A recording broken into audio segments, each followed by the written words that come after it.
এনআরএসের নার্সের মৃত্যুর ঘটনা ঘিরে রয়েছে রহস্যের পর্দা। অন্যদিকে আরেকটি ঘটনা ঘিরে উঠেছে নিন্দার ঝড়। নেতাজি সুভাষচন্দ্র বসু সম্পর্কে বিজেপি সাংসদ অনন্ত মহারাজের অপমানজনক মন্তব্য। Netaji is a war criminal, যায় দেশের বিরুদ্ধে যুদ্ধ করে, বন্দুক তোলে, দেশদ্রোহী হয় না নয়। একবার নয়, দেশনায়ক নেতাজি সুভাষচন্দ্র বসু সম্পর্কে বারবার চূড়ান্ত অবমাননাকর মন্তব্য করেছেন বিজেপির রাজ্যসভার এই সাংসদ। নেতাজি দেশের বিরুদ্ধে যুদ্ধ, বন্দুক হচ্ছে না নাই যাবে, দেশদ্রোহী হয় না নয়, দেশদ্রোহী হয় না নয়, কোন দেশ স্বাধীন করছে রে? আর কারো বলে সিআই সিরে বলে নেতাজি। নেতাজি তোমার কোটে কোটে ঢুকে আছে, ডিএনএ টেস্ট করা হবে। Netaji is a war criminal. এ নিয়ে কঠোর ব্যবস্থার হুঁশিয়ারি দিয়েছিলেন মুখ্যমন্ত্রী। নির্দিষ্ট ধারাতে গ্রেপ্তারিয়া শুরু করার জন্য পুলিশকে নির্দেশ দেওয়া হচ্ছে। Any action against BJP Rajya Sabha MP Anant Maharaj, who has been making derogatory remarks against Netaji, and it's there in the public platforms? And law is equal for everybody, everyone. Police will act according to the BNS. কিন্তু তারপরও অনন্ত মহারাজ নিজের অবস্থান থেকে সরেননি। এখন সত্য মিথ্যা একটা গভর্নমেন্টকে বলতে হবে, আর এই কথাটা তো জওহরলাল নেহরু বলেছে। এতেই সমালোচনার ঢেউ আছড়ে পড়ে সর্বস্তরে। ভারতবর্ষে একজন নির্বাচিত জনপ্রতিনিধি, তিনি দিনের পর দিন, একবার নয়, বাঙালির আত্মাভিমানের সঙ্গে যে নামগুলো ওতপ্রোতভাবে জড়িত, তার যিনি শীর্ষে থাকবেন তিনি নেতাজি সুভাষচন্দ্র বসু, সেইখানে দাঁড়িয়ে যেখানে স্বয়ং রবীন্দ্রনাথ, যাকে সুভাষচন্দ্রকে দেশনায়ক আখ্যা দিয়েছিলেন, কোনোদিন হয়তো রবীন্দ্রনাথ স্বপ্নেও ভাবতে পারেননি যে বাংলার মাটিতে একজন আমি সুনাগরিক নয় কুনাগরিক দিনের পর দিন সেই তার কোট আনকোট এবং দেশের নতমস্তকে যাকে দেশনায়ক মেনেছিল, তাকে দিনের পর দিন চরম অপমান করা হবে, দেশদ্রোহী বলা হবে। বিজেপি সাংসদ অনন্ত মহারাজ যে ভাষাতে নেতাজিকে আক্রমণ করেছেন, কোনো নিন্দাই তার জন্য যথেষ্ট নয়। আজকে শুনলাম যে বঙ্গবিভূষণের মতো সরকারি সম্মান কেড়ে নেওয়া হয়েছে, যথেষ্ট নয়। আমার পরিষ্কার প্রশ্ন রইল যে বিজেপি সরকারই তো ক্ষমতায় আসার পর তারা বলতো যে কংগ্রেসিরা জওহরলাল নেহরুকে বড় করে দেখায়, নেতাজিকে বড় করে দেখায় না। ইন্ডিয়া গেটে এই বিজেপি সরকার নেতাজির মূর্তি বসিয়েছিল। আজকে দিনের পর দিন তাদের একজন সাংসদ দাঁড়িয়ে আজকে পার্লামেন্টের সামনে দাঁড়িয়ে তিনি একটা ফেক নিউজ, একেবারে আমার প্রতিনিধি দেখিয়ে দিয়েছে যে হোয়াটসঅ্যাপে ঘুরছে একটা ফেক নিউজ, সেই সংবাদপত্রের কাটিং, সেটা আদৌ সত্যিই নয়, সেটা দাঁড়িয়ে তিনি দিনের পর দিন নেতাজিকে অপমান করে যাবেন। আমাদের স্পষ্ট প্রশ্ন, না, ওই বঙ্গবিভূষণ কেড়ে নেওয়া যথেষ্ট নয়। আবার বলছি, কেন তাকে গ্রেফতার করা হবে না? যেখানে নেতাজি নিয়ে যারা অপমানজনক পোস্ট করছে, পুলিশ তাদের গ্রেফতার করছে এবং সঠিক কাজ করছে, সেখানে শুধু মূর্তি বসিয়ে আমরা সম্মান জানাবো? অথবা এইভাবে একজন জনপ্রতিনিধি তিনি দেশনায়ককে অপমান করলে তার বঙ্গবিভূষণ শুধু কেড়ে নেওয়া হবে? কেন তাকে গরাদের মধ্যে পাঠানো হবে না? কেন তাকে এখনও মাথা উঁচু করে পার্লামেন্টের সামনে দাঁড়িয়ে ফেক নিউজ ছড়াতে সাহায্য করা হবে? পরোক্ষে তাকে গ্রেফতার না করে তাকে সাহায্য করা হচ্ছে এবং দেশবাসীকে অপমান করা হচ্ছে। স্পষ্ট ভাষায় এই কথা বলার সময় এসেছে। আবার বলছি, গ্রেফতার যে করা হচ্ছে না বিশ্বনাথ দা, সম্ভবত এর একমাত্র কারণ হচ্ছে রাজনীতি এবং রাজবংশী ভোট। কতদিন আমাদের দেশের রাজনীতিবিদরা শুধু ভোট ব্যাংক ভাববেন? কোচবিহারের পাশাপাশি জলপাইগুড়ি, আলিপুরদুয়ার, 2 দিনাজপুরে রাজবংশী ভোট আছে, তার জন্য একজন সে দিনের পর দিন নেতাজিকে অপমান করে যাবে প্রকাশ্যে। এটাই কিন্তু হচ্ছে সুমনদা, মানে প্রধানমন্ত্রী নরেন্দ্র মোদী নিয়ে মিম করার জন্য অ্যারেস্ট হয়েছেন, নতুন মুখ্যমন্ত্রীকে নিয়ে সমালোচনা করার জন্য দুজনে এখন পর্যন্ত অ্যারেস্ট হয়েছেন। নরেন্দ্র মোদীর প্রতি সম্মান রেখেই বলছি, শুভেন্দুর প্রতি সম্মান রেখেই বলছি, তাদের থেকে তো কোনো অংশে কম নয় অন্তত নেতাজি সুভাষচন্দ্র বসু। তাদেরকে নিয়ে মানে নরেন্দ্র মোদী, শুভেন্দু অধিকারীর থেকে তো অনেক বড় নেতা আমরা মানি, ওনারাও মানে। তাহলে ওনাদের বিরুদ্ধে মিম করলে যদি অ্যারেস্ট হয়, মানে যারা করেন, তাহলে মানে সুভাষচন্দ্র বসুকে অপমান যারা দিনের পর দিন করছেন, তারা কেন অ্যারেস্ট হবেন না? সেই লোকটি অ্যারেস্ট হবে না? সুমনদা, প্রায়ই বিজেপি বলে যে দলের থেকে দেশ বড়। এইখানে যে উদাহরণটা ওনারা রাখছেন, সেটা তো মনে হচ্ছে দেশের থেকে দল বড়, এবং দলের সাংসদ একজন যিনি এই ধরনের একেবারে মানে অন্যায় করেছেন সারা বাঙালির মানে লজ্জা, দেশবাসী, কলঙ্ক, দেশের নেতাজি জন্য, শুধু বাঙালি দেশের না, জন্য সবার। কলঙ্ক। হ্যাঁ। সেই রকম নরেন্দ্রনাথ রায়কে কেবলমাত্র প্রোটেকশন দিচ্ছেন একটা কারণেই, যে ভাই রাজবংশী ভোটটা আমার চাই। বারবার কিন্তু আমি বলছি, নরেন্দ্র মোদী, অমিত শাহ দুজনের রাজনীতি আর আপনার অটল বিহারী বাজপেয়ী রাজনীতি এক নয়। অটল বিহারী বাজপেয়ী যে নীতি নৈতিকতার রাজনীতি দেখাতেন, সেই নীতি নৈতিকতার রাজনীতি কিন্তু আমরা কিন্তু নরেন্দ্র মোদীর মধ্যে দেখতে পাচ্ছি। কারণ সেটা হলো কয়েকদিন আগে আপনাকে বারবার বলছিলাম যে এই যে কাকনি দস্তিদারদেরকে নিয়ে, মানে যাদের বিরুদ্ধে বিজেপি অভিযোগ করেছিল, আমি কথা বলি, সেটা হচ্ছে পশ্চিমবঙ্গের মুখ্যমন্ত্রী শুভেন্দু অধিকারী বা ভারতের প্রধানমন্ত্রী নরেন্দ্র মোদীর সমালোচনা করার জন্য কাউকে গ্রেপ্তার করা হয়েছে, এটা একদম ভুল ধারণা। আপনি আমার শুধু, আপনি ছেড়ে দিন, আপনি আমার শুধু এইটা বলুন, নেতাজিকে দিনের পর দিন এই বলার জন্য একে গ্রেফতার করা উচিত কিনা, এই নগেন্দ্র রায়কে? আজকে আপনার প্রাক্তন রাজ্য সভাপতি তথাগতভাবে বলেছেন গ্রেফতার হবে না কেন? আমি আবার বলছি, পরিষ্কার করে বলে দিচ্ছি, ইতিমধ্যেই সরকার তার ব্যবস্থা নেওয়া শুরু করেছে। একটা কথা মনে রাখতে হবে, এই লোকটি একদম পাক্কা অশিক্ষিতের মতো কথা বলেছে। ফলে এই ধরনের লোকগুলোকে অ্যারেস্ট করলে গোটা রাজবংশী ভোট আমাদের বিরুদ্ধে যাবে, এই কথাগুলো আবার রাজবংশী সমাজকে অপমান। তারা এইরকম লোকের কথাই চলে না। আমার পরিষ্কার যে ইতিমধ্যে ব্যবস্থা নেওয়ার প্রক্রিয়া শুরু হয়েছে এবং ডেফিনেটলি এর বিরুদ্ধে ব্যবস্থা নেওয়া হবে। একটু অপেক্ষা করতে হবে।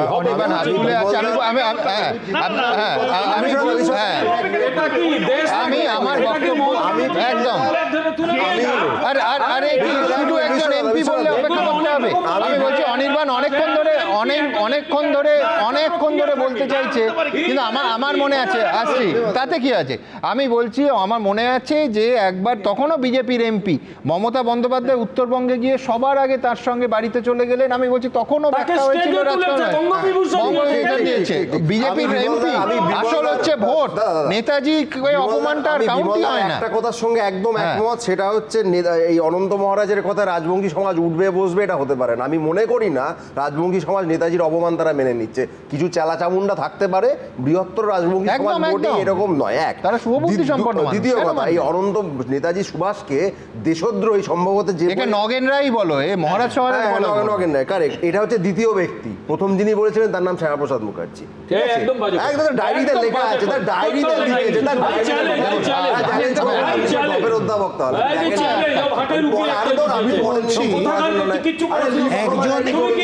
এমপিকে অ্যারেস্ট করার জন্য বাড়তি মাত্র একটা জিনিসই করতে হয়, সেটা হচ্ছে স্পিকারকে জানাতে হয় যে এই কেসের এত নম্বর ধারার এই কেসে গ্রেপ্তার করা হয়েছে, আমি এমএলএ কে অ্যারেস্ট করেছি। আমার অভিজ্ঞতা থেকে বলছি, এক্সট্রা কিছু আলাদা করে কোনো নির্দিষ্ট আইন নেই।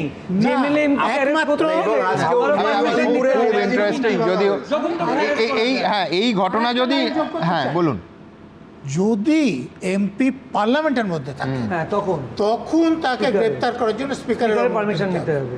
কিন্তু পার্লামেন্টের বাইরে যদি থাকেন, কোনো অনুমতি দরকার নাই, জানাতে হবে। এটা দেশবাসীকে অপমান। আমি বলছি আমি এইবার যে কয়েকটা বাক্য পড়ব, এগুলো যদি নাও হতো, এই একই রকমভাবে এই গ্রেফতারের দাবি করতাম। কিন্তু আনন্দবাজার পত্রিকা, যার অংশ এবিপি আনন্দ, 100 বছর আগে, তারও বেশিতে যখন সৃষ্টি হলো, সেখানে সুভাষচন্দ্রের একেবারে স্পষ্ট ভূমিকা ছিল। আমি দ্রুত সুবর্ণ বসুর আনন্দবাজার পত্রিকা ও সমসময়ের শতকথা থেকে ছোট্ট কয়েকটা লাইন পড়ি। দৈনিক আনন্দবাজার পত্রিকা প্রকাশের প্রথম দিনের সঙ্গে যুক্ত ছিলেন পাতিরাম পাকিজা। এই পত্রিকার সঙ্গে তাকে যুক্ত করেছিলেন স্বয়ং সুভাষচন্দ্র বসু। সুভাষচন্দ্র বসু যখন চিত্তরঞ্জন দাস প্রকাশিত ফরওয়ার্ড পত্রিকার ম্যানেজার ছিলেন, তখন পত্রিকার একমাত্র বিক্রেতা অর্থাৎ এজেন্ট ছিলেন উগ্র সিং। পাতিরাম পাকিজা ছিলেন তারই সহকারী। তার কথা থেকে পাওয়া যাচ্ছে, কোট আনকোট, সুভাষবাবু আমাদের একদিন ডেকে বললেন, আমাদেরই দলের এক বন্ধু সুরেশ মজুমদার 1 পয়সা দামের সান্ধ্য পত্রিকা বার করছেন। আমার ইচ্ছে ফরওয়ার্ডের মতো তুমি সুরেশের পত্রিকার বিক্রির ব্যাপারটা দেখাশুনো করো। তারপর অবশেষে 1328 বঙ্গাব্দের 29শে ফাল্গুন, ইংরেজির 1922 খ্রিস্টাব্দের 13ই মার্চ বাংলা সংবাদপত্র প্রকাশনার ইতিহাসে অবিস্মরণীয় একটা পর্যায় শুরু হলো। দোল পূর্ণিমার দিন পুরোপুরি লাল কালিতে ছাপা 4 পাতার কাগজ বেরোলো আনন্দবাজার পত্রিকা। আমি বলছি এই অংশটা এই ব্যক্তিগত প্রতিষ্ঠানের সঙ্গে যোগাযোগটা না থাকলেও আজকে যা বললাম প্রত্যেকটা একই কথা বললাম, কিন্তু এটা শুধুমাত্র বাঙালি হিসেবে না, ভারতবাসী হিসেবে আমাদের প্রত্যেকের প্রশ্ন, কেন এই সাংসদকে গ্রেফতার করা হবে না? এই প্রবল চাপের মুখে অবশেষে সুর নরম করলেন বিজেপি রাজ্যসভার সাংসদ। গভীর রাতে ফেসবুকে দুঃখ প্রকাশ করলেন অনন্ত মহারাজ। নেতাজির প্রতি সম্মান জানিয়ে বলছি, নেতাজি সম্পর্কে আমার অনিচ্ছাকৃত কিছু বক্তব্যের জন্য কেউ যদি মানসিকভাবে আঘাত পেয়ে থাকেন তার জন্য আমি আন্তরিকভাবে দুঃখিত। আমার অযোগ্য কাজ করেছেন তিনি, তারপরেও তিনি একজন বর্ষিয়ান মানুষ, সিনিয়র নাগরিক হিসেবে আমার মনে হয় এটা ইতিবাচক হিসেবে দেখা উচিত। আইনের পথে চলবে। তবে বিরোধীরা এখনো অনন্ত মহারাজের বিরুদ্ধে কড়া ব্যবস্থার দাবিতে সরব। আমি জানি না ওর মাথা ঠিক আছে কি নেই, তবে উনি যা বলেছেন তার দায় দায়িত্ব বিজেপিকেই নিতে হবে। তার কারণ তিনি বিজেপির টিকিটে নির্বাচিত সাংসদ। তার বিরুদ্ধে মুখ্যমন্ত্রী বলছেন নেতাজির বিরুদ্ধে কথা বললে তাদের বিরুদ্ধে আইনগত ব্যবস্থা হবে। তা অনন্ত মহারাজের বিরুদ্ধে আইনগত ব্যবস্থা নেওয়া উচিত। শুধু ক্ষমা চেয়ে এর থেকে নিষ্কৃতি পাওয়া যাবে না। ওর কথাবার্তা গভীরভাবে বাঙালিদের স্পর্শ করেছে। ওকে গ্রেপ্তার করা হোক। এই নিয়ে কড়া বার্তা দিয়েছেন বিধানসভার অধ্যক্ষ। যে যেরকম কাজ করবে তার ফল তাকে ভোগ করতে হবে, কারণ আইন অনুযায়ী ব্যবস্থা নেবে। যদি বেআইনি কাজ করে থাকে তার ফল তাকে ভোগ করতে হবে, আইনের ঊর্ধ্বে কেউই না। এর মধ্যে অনন্ত মহারাজের বিরুদ্ধে এফআইআর দায়ের করেছে কোচবিহারের কোতোয়ালি থানার পুলিশ। পুলিশ সূত্রে খবর, গত 7 তারিখ করা ফরওয়ার্ড ব্লক নেতা গোপাল দের অভিযোগের ভিত্তিতে এফআইআর দায়ের হয়েছে। ভারতীয় ন্যায় সংহিতা বা বিএনএস এর 196 ধারায় বিভিন্ন গোষ্ঠীর মধ্যে বিদ্বেষ ছড়ানো, 299 ধারায় ধর্মীয় ভাবাবেগে আঘাত এবং 353 গুজব ছড়িয়ে অশান্তি পাকানোর চেষ্টার অভিযোগে রুজু হয়েছে মামলা। গ্রেপ্তার হওয়া উচিত, তার রাজ্যসভার সদস্যপদ কেড়ে নেওয়া উচিত, তার বিরুদ্ধে আইনত ব্যবস্থা নিয়ে তাকে দোষী সাব্যস্ত করা উচিত। কারণ নেতাজি সুভাষচন্দ্র বোস অপমান মানে আমাদের সকলের অপমান, বাংলার অপমান, দেশের অপমান। পাশাপাশি বৃহস্পতিবার আরও একটি অভিযোগ দায়ের করেছে ফরওয়ার্ড ব্লক। যে আজকে যে সাংসদ যে আজকে নেতাজি সম্পর্কে কথাবার্তা বলে, তাই আমরা বাধ্য হয়েছি থানা এফআইআর করতে। অবিলম্বে যে নিজেকে মহারাজ বলেন অনন্ত মহারাজ, তাকে অবিলম্বে গ্রেপ্তার করতে হবে, দৃষ্টান্তমূলক শাস্তি দিতে হবে এবং অবিলম্বে তার সাংসদ পদ বাতিল করতে হবে। সমাজ মাধ্যমে নেতাজি সম্পর্কে আপত্তিকর মন্তব্য ও পোস্ট করার অভিযোগে 11 জনের নামে এফআইআর করা হয়েছে কোতোয়ালি থানায়। এই নিয়ে দায়ের হলো মোট 9টি মামলা। ইতিমধ্যেই গ্রেপ্তার করা হয়েছে অনন্ত মহারাজের কয়েকজন অনুগামী সহ 5 জনকে। সাহেবগঞ্জ থানার পুলিশ গ্রেপ্তার করেছে 2 জনকে। পিন্টু রায় এবং কৃষ্ণ কার্জি নামে 2 জনকে পাকড়াও করেছে কোতোয়ালি থানার পুলিশ। নিশিগঞ্জ ফাঁড়ির পুলিশ গ্রেপ্তার করেছে উত্তম বর্মন নামে এক স্কুল শিক্ষককে। অনন্ত মহারাজের গ্রেপ্তারের দাবিতে এদিন দুর্গাপুর থানায় অভিযোগ দায়ের করেছে কংগ্রেস। দুর্গাপুর থানার বাইরে এদিন বিক্ষোভ দেখান কংগ্রেসের কর্মী সমর্থকরা। অনন্ত মহারাজের গ্রেপ্তারের দাবিতে ভবানীপুরে নেতাজি ভবনের সামনে সত্যাগ্রহ শুরু করেছে কংগ্রেস। বলেছে যাদের মনে কষ্ট লেগেছে, মানে ওনার মনে এখনো কষ্ট লাগেনি, বিজেপির সদস্যপদ নিয়েছে বলে বিজেপির মধ্যে থেকেই তো আওয়াজ উঠেছে, কেন করছেন না, কেন অ্যারেস্ট করছেন না। আমরা অ্যারেস্ট করা হোক, প্রধানমন্ত্রীর কাছে চাইছি। রাজ্যসভার মেম্বার যে প্রক্রিয়ায় খারিজ করা যায় তা খারিজ করা হোক। নেতাজি সুভাষচন্দ্র বসুকে কংগ্রেস কালিমা লিপ্ত করেছে। কংগ্রেসের গর্ব থেকে জন্ম নেওয়া কিছু রাজনৈতিক দল তারা আজকে নেতাজি নিয়ে বিতর্কে অংশগ্রহণ করছে।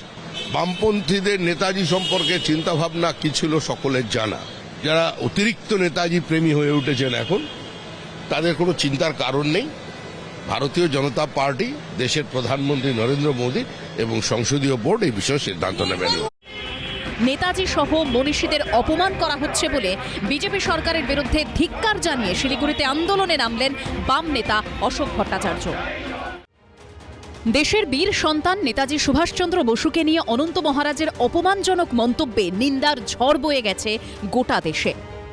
Netaji is a war criminal, যায় দেশের বিরুদ্ধে যুদ্ধ করে, বন্দুক তোলে, দেশদ্রোহী হানানো হয়। চারিদিকে ছিছিক্কার, তুমুল বিতর্কের মুখে নিজের এই মন্তব্যের জন্য ক্ষমা চেয়েছেন নগেন্দ্র রায়। আমি আন্তরিকভাবে দুঃখিত। বিরোধীরা অবশ্য স্রেফ ক্ষমাতেই ছাড় দিতে নারাজ। মুখ্যমন্ত্রী তো বলছে যে নেতাজির বিরুদ্ধে বললে তাদের বিরুদ্ধে ব্যবস্থা নেওয়া হবে, সুতরাং সেটাই নাও হোক।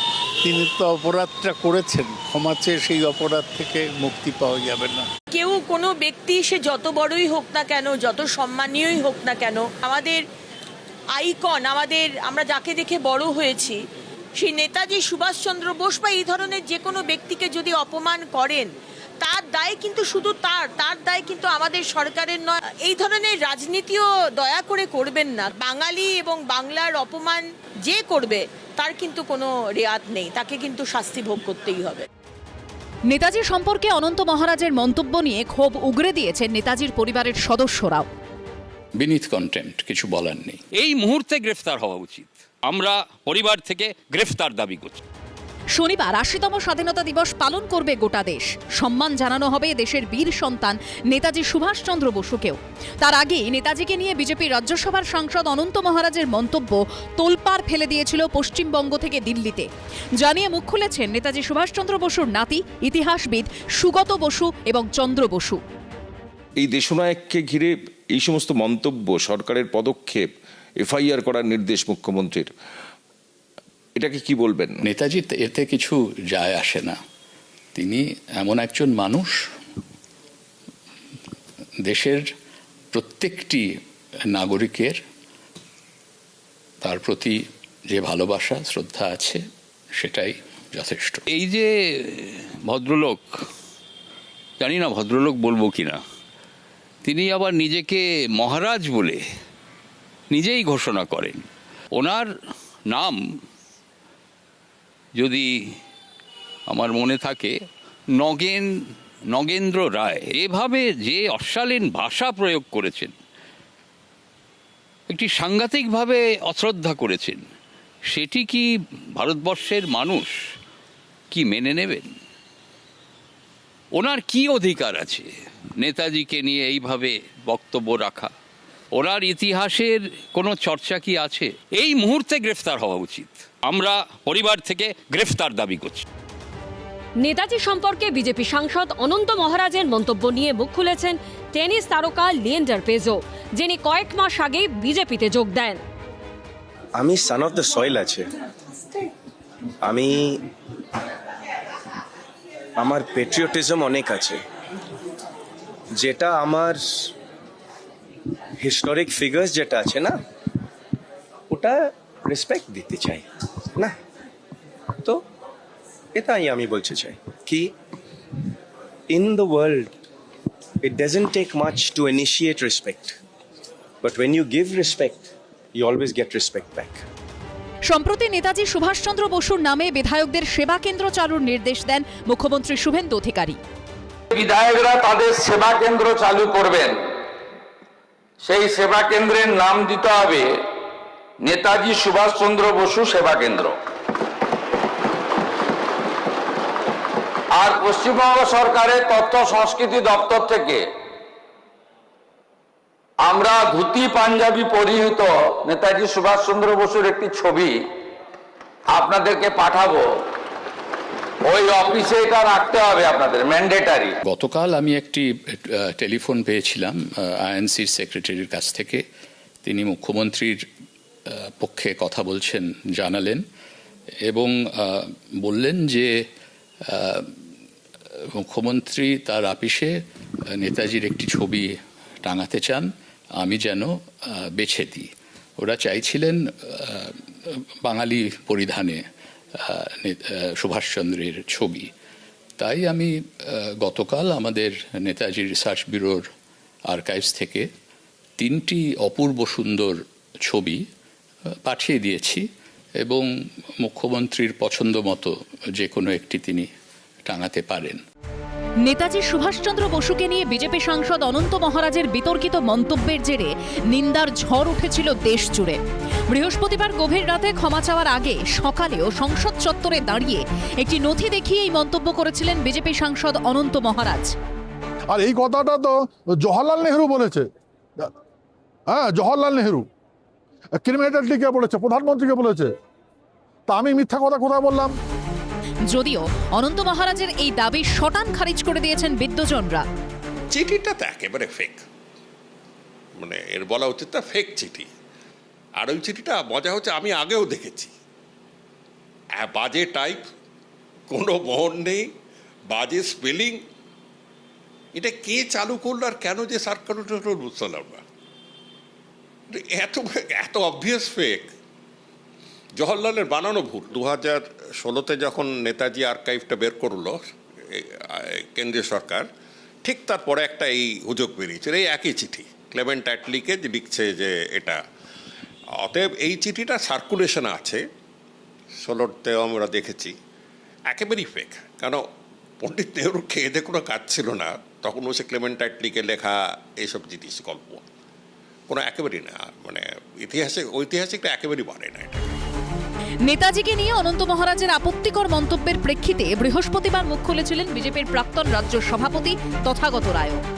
এত মূর্খ যে এভিডেন্স মানে কি তা পর্যন্ত জানে না। প্রথম যেটা করা উচিত হলো ওকে দল থেকে বার করে দেওয়া উচিত। এই অনন্ত মহারাজকে তো বিজেপির সদস্য করা হয়েছে, সেই সদস্যতা খারিজ করে দেওয়া উচিত। এই চাপের মুখেই বৃহস্পতিবার ক্ষমা চান বিজেপি সাংসদ অনন্ত মহারাজ।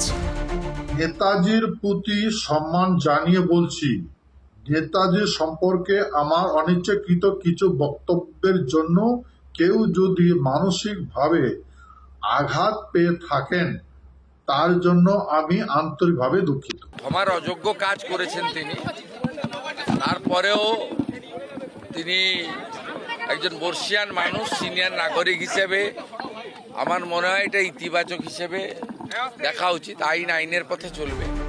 এই বিতর্কে জল কোন দিকে গড়াবে সেটাই দেখার।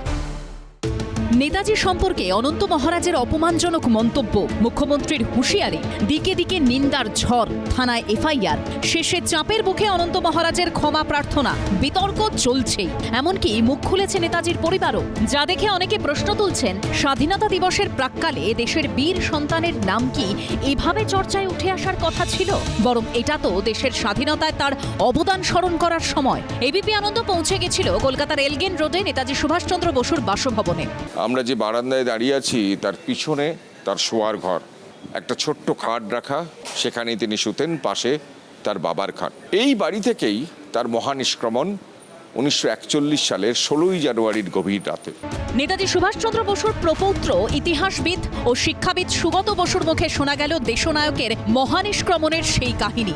নেতাজির শোবার ঘর, এইখানেই এই খাটে আমার বাবা শিশির কুমার বসুকে ডেকে তার ডান পাশে বসিয়ে সুভাষচন্দ্র বসু প্রশ্ন করেছিলেন, আমার একটা কাজ করতে পারবে? এবং সেই কাজটা ছিল কি করে মহানিষ্ক্রমণের পরিকল্পনা করা যায়। এবং এই ঘর থেকেই উনি 16-17 জানুয়ারি 1941 এর রাত্রে বেরিয়ে পড়েছিলেন মহানিষ্ক্রমণের পথে। তিনি অবশ্যই ছিলেন মোহাম্মদ জিয়াউদ্দিনের ছদ্মবেশে, এবং এখান থেকে শিশির কুমার বসু তাকে গোমো স্টেশন অবধি পৌঁছে দিয়েছিলেন। সেটাই ছিল সুভাষচন্দ্র থেকে নেতাজিতে উত্তরণ। 1933 থেকে 1936 সাল, এই 3 বছর ইউরোপে নির্বাসিত ছিলেন নেতাজি। তার মধ্যে একবারই ফিরেছিলেন 1934-এর ডিসেম্বর মাসে বাবা জানকীনাথ বসুর জীবনাবসানের দুঃসংবাদ পেয়ে। এ বাড়ির আনাচে কানাচে দেশপ্রেমিকের নানা স্মৃতির সম্ভার ছড়িয়ে আছে, তার মহা সংগ্রামের নানা স্মরণীয় কীর্তি ছড়িয়ে আছে এই বাড়িটার মধ্যে। এই সময় জানকীনাথ বসুর শ্রাদ্ধ হয়, তখন এই ছবিটি শিশির কুমার বসু তোলেন। তারপরে জানুয়ারি 1935-এই তাকে আবার ইউরোপে নির্বাসিত করা হয়েছিল। এটি দেখে সকলেই খুব মুগ্ধ হন, যেন একেবারে বুদ্ধের মতো মুখচ্ছবি সুভাষচন্দ্রের। 1938 সাল, ভারতীয় জাতীয় কংগ্রেসের 51তম বার্ষিক অধিবেশনের কংগ্রেস সভাপতি হিসেবে নির্বাচিত হন সুভাষচন্দ্র বসু। এখানে দেখা যাচ্ছে 1938 সালে সুভাষচন্দ্র যখন রাষ্ট্রপতি ছিলেন তখনকার বেশ কিছু ছবি। ওখানে রয়েছেন মহাত্মা গান্ধীর সঙ্গে, পাশে দাঁড়িয়ে আছেন জওহরলাল নেহেরু, বসে আছেন বল্লভভাই প্যাটেল। তারপরে এই যে নিচের ছবি, এতে উনি পরে আছেন কংগ্রেস সভাপতির মালা, যে মালাটি আবার বাঁদিকে ওইখানে আমরা কিন্তু সেটি আমরা সুন্দরভাবে সাজিয়ে রেখেছি।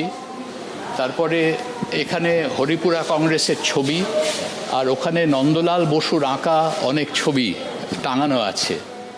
আর এই বাড়িতে কংগ্রেস ওয়ার্কিং কমিটির সভা হচ্ছে। এই বাড়িতে একতলায়, সেখানে সকলে দাঁড়িয়ে আছেন।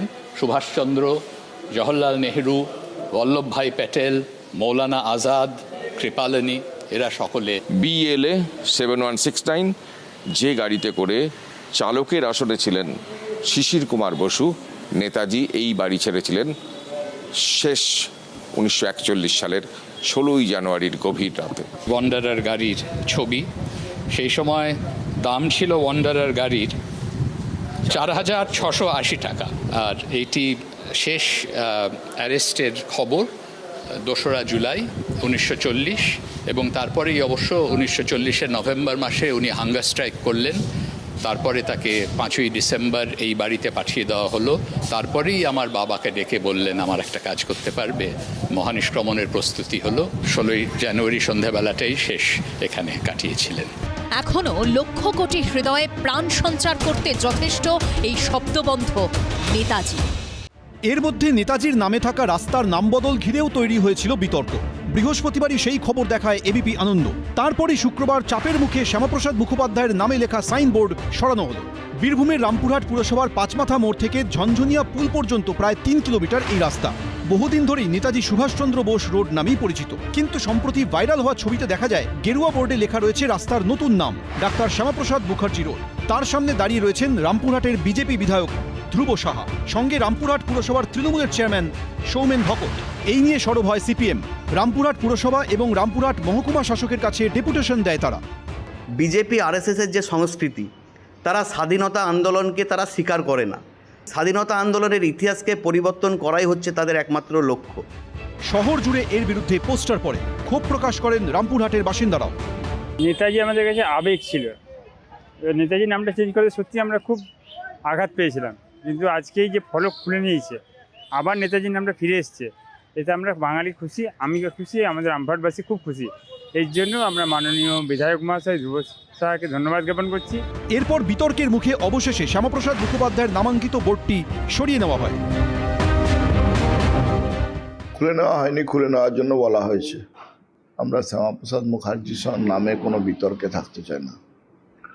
স্বাভাবিকভাবেই ওটা আমরা আপাতত সাইনবোর্ডটা গোটানোর জন্য বলেছি, এবং যারা শ্যামাপ্রসাদ নামের বিরোধিতা করছে, নেতাজি প্রীতি দেখাচ্ছে, তাদেরকে বলবো যে তাদের নেতাজির নামে রাস্তা তারা সাইনবোর্ড লাগিয়ে দেখ, অসুবিধা কিছু নাই।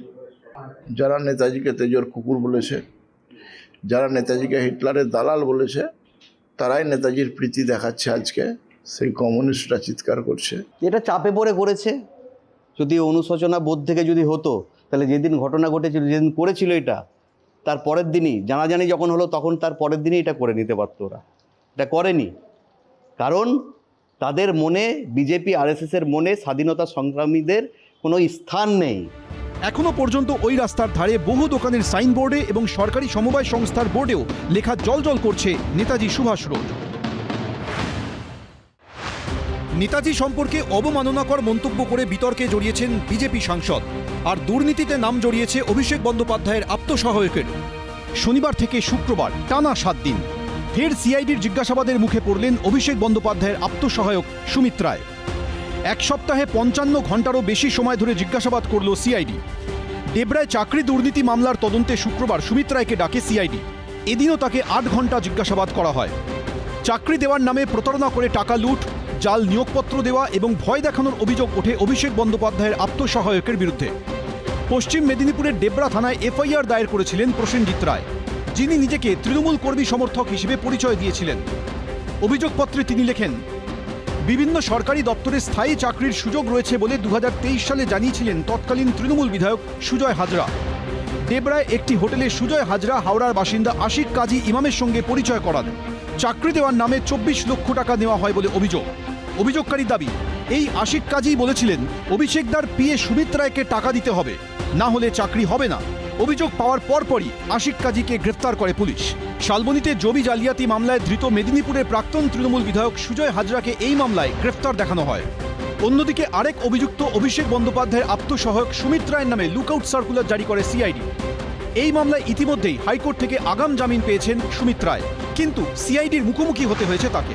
শুক্রবার সকাল 10:58 ভবানী ভবনে ঢোকেন অভিষেক বন্দ্যোপাধ্যায়ের আপ্তসহায়ক। ইতিমধ্যেই দেবরায় চাকরি দুর্নীতি মামলায় মেদিনীপুরের প্রাক্তন তৃণমূল বিধায়ক সুজয় হাজরাকে হেফাজতে নিয়েছে সিআইডি। এর আগে চাকরি দুর্নীতি মামলায় সোমবার সিআইডির মুখোমুখি হয়েছিলেন সুমিত রায়। এরপর শুক্রবার দ্বিতীয় দিন ফের জিজ্ঞাসাবাদ করা হলো তাকে। সিআইডি সূত্রে খবর, এদিন বেশ কয়েক ঘন্টা সুজয় হাজরার সঙ্গে সুমিত রায়কে মুখোমুখি বসিয়েও জিজ্ঞাসাবাদ করা হয়। শনিবার ফের তলব করা হয়েছে সুমিত রায়কে। তৃণমূল যেটা তৈরি করেছিল দুর্নীতির একটা আন্তর্জাল, এক ধরনের অদ্ভুত দুর্নীতিগ্রস্ত ব্যবস্থা, প্রত্যেকে বিভিন্নভাবে দুর্নীতির সঙ্গে যুক্ত। সে আপনি যদি দেখেন পানিহাটিতে, সেই সুতো আপনি গিয়ে পৌঁছবে হয়তো কালীঘাটে বা তার পাশাপাশি আরও কিছু জায়গায়। ফলে সুতোগুলো সব বিভিন্ন জায়গায় ছড়ানো আছে, কিন্তু আবার জালের মতো, একটা সুতোর সঙ্গে আরেকটা সুতো কিন্তু সুন্দর বাঁধা আছে একটার সঙ্গে আরেকটায়। ফলে এই সুতোগুলো গোটাতে শুরু করলে কোথাও না কোথাও ঠিক একটা জায়গায় পৌঁছে যাব। ফলে মেদিনীপুরের বিধায়ক, তার সঙ্গে অভিষেক ব্যানার্জির আত্মসহায়ক, এই অ্যালায়েন্সটা আপনি দেখছেন যে ইনি ক্যামাক স্ট্রিট আর তিনি মেদিনীপুর। তার বিরুদ্ধে অভিযোগ, তিনি আবার সরকারি যে জায়গা সেগুলো শালবনীতে জঙ্গলের জায়গা, এগুলো কখনোই হাত বদল করা যায় না, সেগুলোকে প্লটপট করে বেচে দিয়েছেন। আর তার সঙ্গে যুক্ত হয়ে যাচ্ছে অভিষেক ব্যানার্জির যিনি পিএ। এগুলো তো বোঝাই যাচ্ছে গোটা পশ্চিমবঙ্গে একটা দুর্নীতির সাম্রাজ্য চলছিল। এর মধ্যে শুক্রবারই সুপ্রিম কোর্টে সুমিত রায়ের আগাম জামিনের শুনানি আগামী বুধবার পর্যন্ত মুলতবি হয়ে গেল। কারণ এদিন প্রধান বিচারপতি সূর্যকান্ত, বিচারপতি জয়মল্ল বাগচি এবং বিচারপতি ভি মোহনার বেঞ্চে রাজ্য সরকারের পক্ষে সময় চান সলিসিটর জেনারেল তুষার মেহতা। সুমিত রায়ের আইনজীবী সর্বোচ্চ আদালতে জানান, তিনি তদন্তে সহযোগিতা করছেন। জিজ্ঞাসাবাদের জন্য তিনি 6 দিন হাজিরা দিয়েছেন এবং সকাল 10টা থেকে রাত 8টা পর্যন্ত সেখানে উপস্থিত থেকেছেন। জবাবে তুষার মেহতা বলেন, কিছু তথ্য এখনও অজানা রয়েছে, যা সোমবার শুনানি হলে তিনি তুলে ধরতে পারবেন। 19শে অগস্ট বুধবার পরবর্তী শুনানির দিন ধার্য করেছে সুপ্রিম কোর্ট। অভিষেক বন্দ্যোপাধ্যায়ের আত্মসহায়কের নাম যেমন দুর্নীতির অভিযোগে জড়িয়েছে, তেমন দুর্নীতির অভিযোগে গ্রেফতার হয়েছেন অভিষেক বন্দ্যোপাধ্যায়ের ঘনিষ্ঠ বিধাননগরের প্রাক্তন মেয়র পরিষদ দেবরাজ চক্রবর্তী। এবার তার বিরুদ্ধে দ্বিতীয় চার্জশিট জমা পড়ল বারাসত আদালতে। ইনি হাওড়ার লিলুয়ার বাসিন্দা, পেশায় লোহা লক্করের ব্যবসায়ী বিনয় সিং। তার মূল ব্যবসা হলো পরিত্যক্ত বহুতল ভেঙে সেখান থেকে লোহা বের করে বাজারে বিক্রি করা।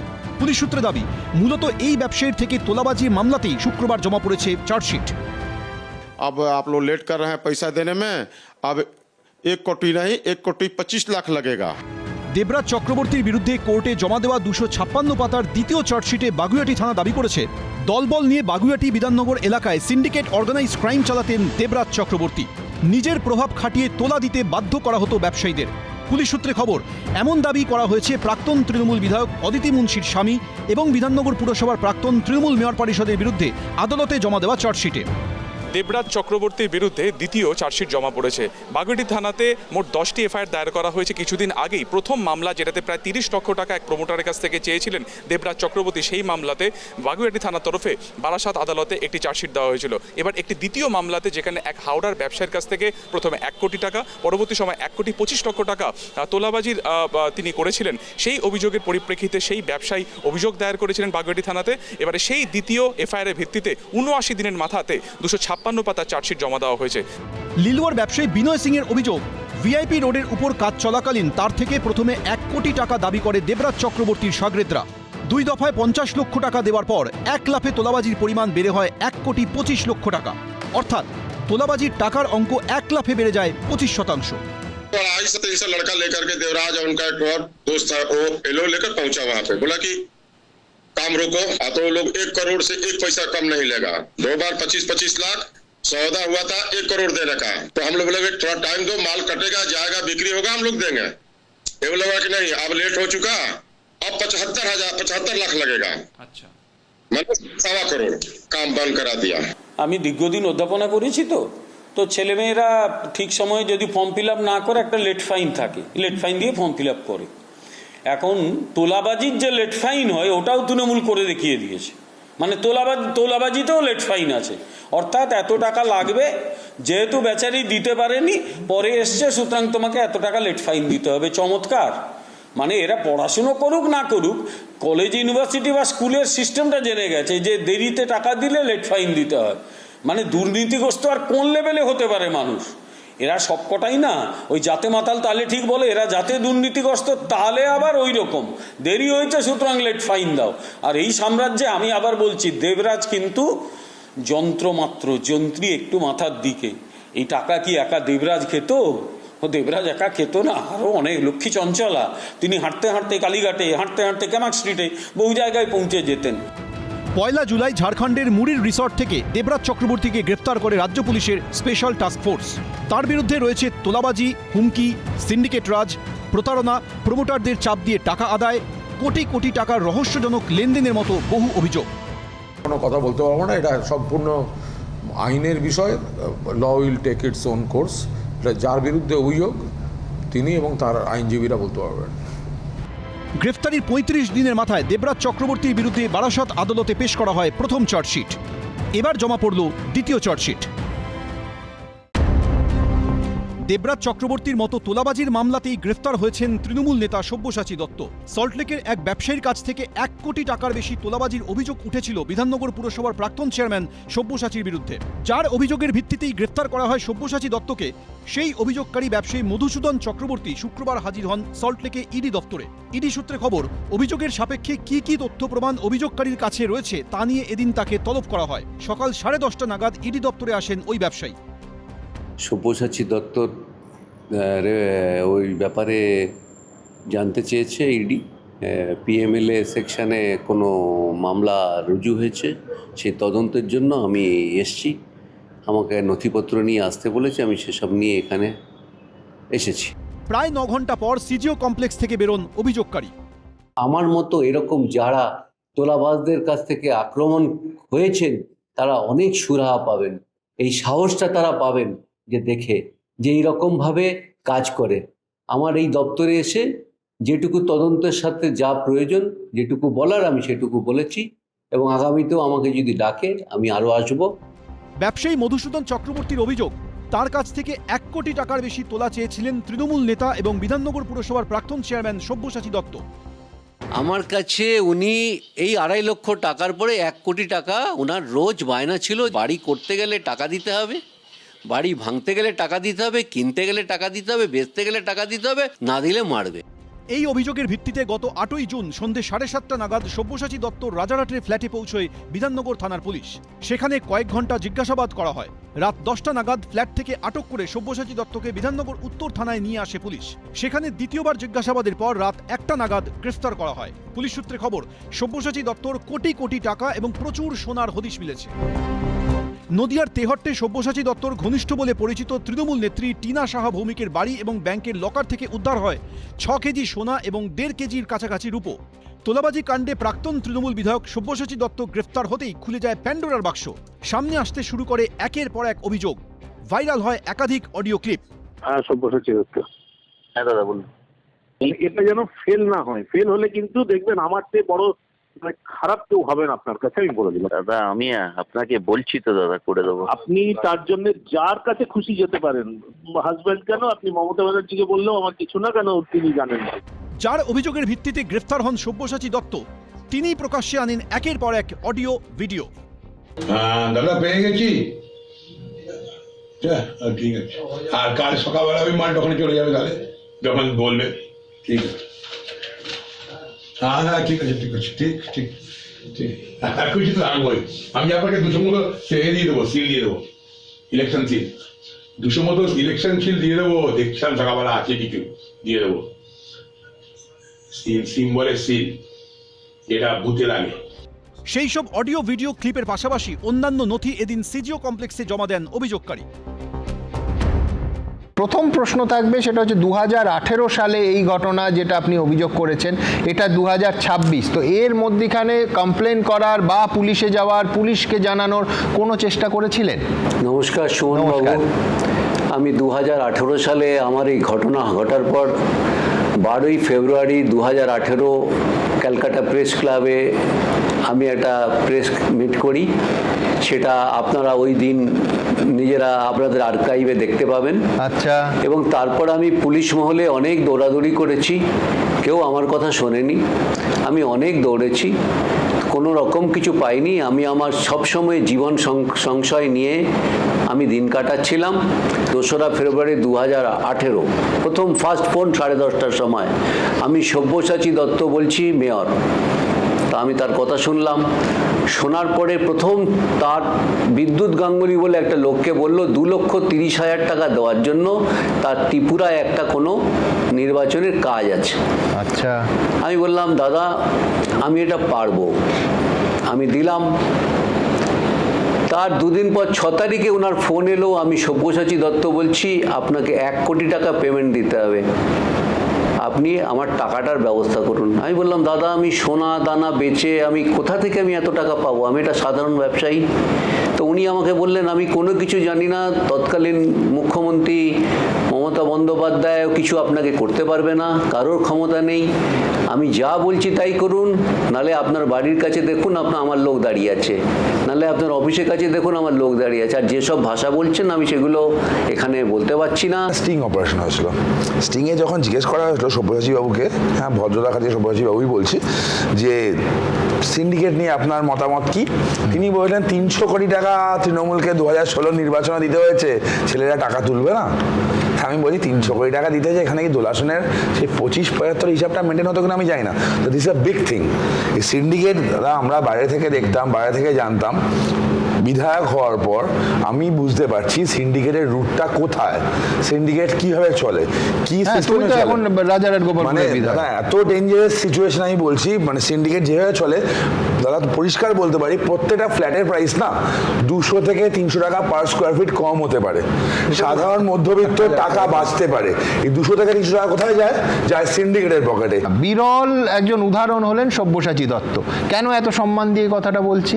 তার কারণ গোটা ভূভারতে আপনি একজন মানুষ দেখান, পশ্চিমবঙ্গ ভুলে যান, অন্য এত রাজ্যে যারা ভারত ভ্রমণ করেন তারা অন্য কোনো রাজ্যের উদাহরণ দেখান যেখানে একজন বিধায়ক প্রকাশ্যে অন ক্যামেরা বলছেন এবং বলছেন যে বিধানসভায় তিনি বলেছেন, তাতেও তার আপত্তি নেই, যে সিপিএম আমলে যে সিন্ডিকেট তৈরি হয়েছিল এখানে মানুষের জমি নিয়ে, আমি সেই সিন্ডিকেটকে মান্যতা দিয়েছি, যদি কেউ খেটে খায় সেই সিন্ডিকেট ছিল, আছে, থাকবে। ভাবতে পারেন যে সিন্ডিকেটের অর্থনৈতিক অর্থকরী চেহারাটা তরুণ তুলে ধরলো, বা মধুসূদন বাবু তার ভয়ঙ্কর অত্যাচারের দিকটা বলছিলেন, একজন নির্বাচিত জনপ্রতিনিধি অন ক্যামেরা নির্দ্বিধায় খোলা গলায় বলছেন যে সিন্ডিকেট ছিল, আছে, থাকবে। ভাবতে পারেন? বিশ্বাস হচ্ছে না? এক্ষুনি আপনাদের দেখাবো 2016 সালের 13ই মার্চ 3টে অনুষ্ঠান করেছিলাম এর বিরুদ্ধে। ঠিক কি বলেছিলেন সব্যসাচী দত্ত দেখুন।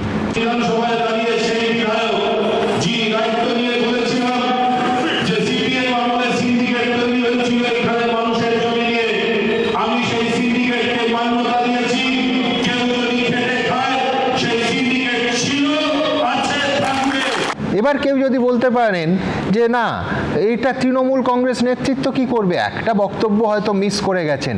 ভাবুন মুখ আর মুখোশের ফারাকটা।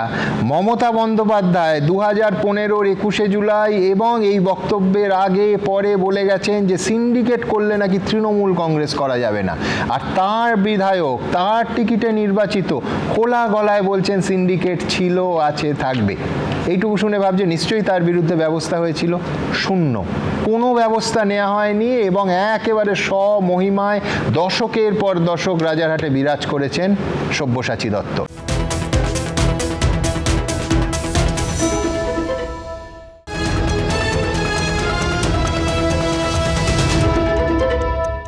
এবিপি আনন্দ, এগিয়ে থাকে, এগিয়ে রাখে।